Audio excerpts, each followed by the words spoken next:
अस्सलाम वालेकुम, कैसे हैं आप। आज मैं आपके साथ बहुत ही टेस्टी भिंडी और गोश्त की रेसिपी को शेयर कर रही हूं, जो कि मैं बहुत ही कम मसालों के साथ बनाऊंगी और ये बहुत ही टेस्टी और लाजवाब बनकर तैयार होगी। भिंडी और गोश्त को बनाना बहुत ही आसान है। इसको बनाने के लिए हमें जिन चीज़ों की ज़रूरत होगी उनमें मैंने लिए हैं 2 बड़े साइज़ के प्याज, उनको इस तरीके से बारीक बारीक काट लिया है। 3 अदर टमाटर लिए हैं और उनको भी इस तरीके से काट लिया है। आधा किलो भिंडी है, भिंडी को धो के आप अपने हिसाब से काट लें, जितने पीसों में आप काटना चाहते हैं। मसाले जात में दड़ा मिर्च 1 टीस्पून, पिसा हुआ खुश्क धनिया 2 टेबलस्पून, नमक 1 टीस्पून, हल्दी पाउडर 1/2 टीस्पून, कश्मीरी लाल मिर्च 1/2 टीस्पून, लहसुन और अदरक पिसा हुआ 2 टेबलस्पून। आधा किलो मेरे पास गोश्त है, बीफ का गोश्त है, आप मटन भी ले सकते हैं। चले जी आज की रेसिपी को बनाना शुरू करते हैं। बिस्मिल्लाहिर्रहमानिर्रहीम। प्रेशर कुकर के अंदर मैंने 1/2 कप कुकिंग ऑयल शामिल किए। जैसे ही ऑयल गर्म हो जाए तो आपने इसके अंदर प्याज को शामिल कर देना है। वीडियो को आपने पूरा देखना है, स्किप नहीं करना, ताकि आपको हर स्टेप अच्छे तरीके से समझ आ जाए। फ्लेम को आपने मीडियम रखना है। जैसे ये लाइट सा कलर इसका चेंज होना शुरू हो जाए तो आपने इसके अंदर गोश्त को शामिल कर देना है। प्याज को आपने डार्क ब्राउन नहीं करना, बिल्कुल लाइट सा आपने ब्राउन करना है। गोश्त डाल के आपने अच्छी तरीके से इसे फ्राई करना है। ये बहुत ही टेस्टी बिल्कुल होटल स्टाइल भिंडी गोश्त तैयार होगा। साथ में लहसुन और अदरक भी शामिल कर दें।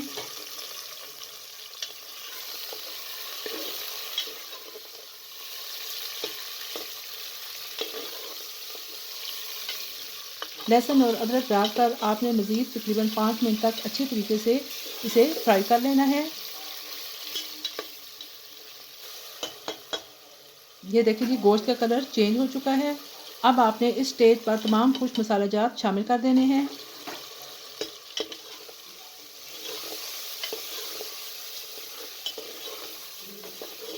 मसाले डालकर भी तकरीबन आपने 2 से 3 मिनट तक अच्छी तरीके से इसे फ्राई कर देना है। अब आप इसके अंदर टमाटर को शामिल कर दें।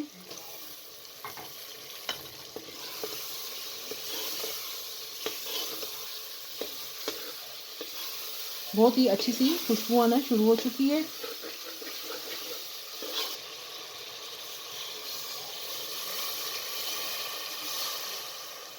अब आपने इसके अंदर तकरीबन 2 गिलास पानी शामिल कर देना है।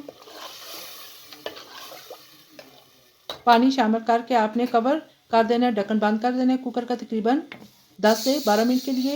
ये एक मैंने अलग कढ़ाई दे दी है, इसके अंदर 5 टेबलस्पून मैंने कुकिंग ऑयल शामिल किया है। साथ में आप भिंडी काट के इस तरीके से शामिल कर लें। भिंडी को आपने मीडियम फ्लेम पर अच्छी तरीके से इस ऑयल के अंदर फ्राई करना है। ये देखिए कि तकरीबन 12 से 15 मिनट गुजर चुके हैं। गोश्त हमारा अच्छे तरीके से गल चुका है और इस साइड पर भिंडी भी फ्राई हो चुकी है। ये देखिए जी, गोश्त के ऑयल ऊपर आ चुका है। अब आपने इसके अंदर जो भिंडी को हमने फ्राई किया था उसको शामिल कर दें और हल्के हाथ से आपने मिक्स कर देना है। ये बहुत ही टेस्टी भिंडी और गोश्त तैयार हो रहा है।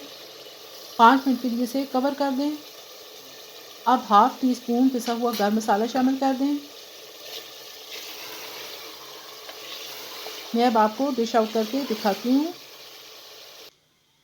ये देखिए जी, कितनी खूबसूरत भिंडी और गोश्त का सालन हमारा रेडी हो चुका है। ये देखने में भी किस कदर खूबसूरत है। देखिए भिंडी का कलर जो है वो बिल्कुल भी स्याह नहीं हुआ, बल्कि हल्का ग्रीन कलर का ही है। आप भी इसी तरीके से इन्हीं मसालों के साथ एक दफ़ा ज़रूर बनाइएगा। इसका टेस्ट बिल्कुल वैसा है जैसा कि हम होटल में खाते हैं। ये देखने में भी किस कदर खूबसूरत है और खाने में भी उतना ही लजीज और जायकेदार बनकर तैयार हुआ है। अगर आपको मेरी ये रेसिपी पसंद आए तो लाइक कर दीजिएगा।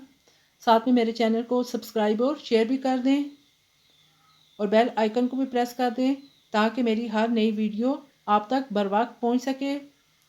फिर इंशाल्लाह एक और नई वीडियो के साथ आपकी खिदमत में दोबारा हाज़िर होंगी। अपना और अपने प्यारों का बहुत ख्याल रखिएगा और मुझे भी अपनी दुआओं में याद रखिएगा।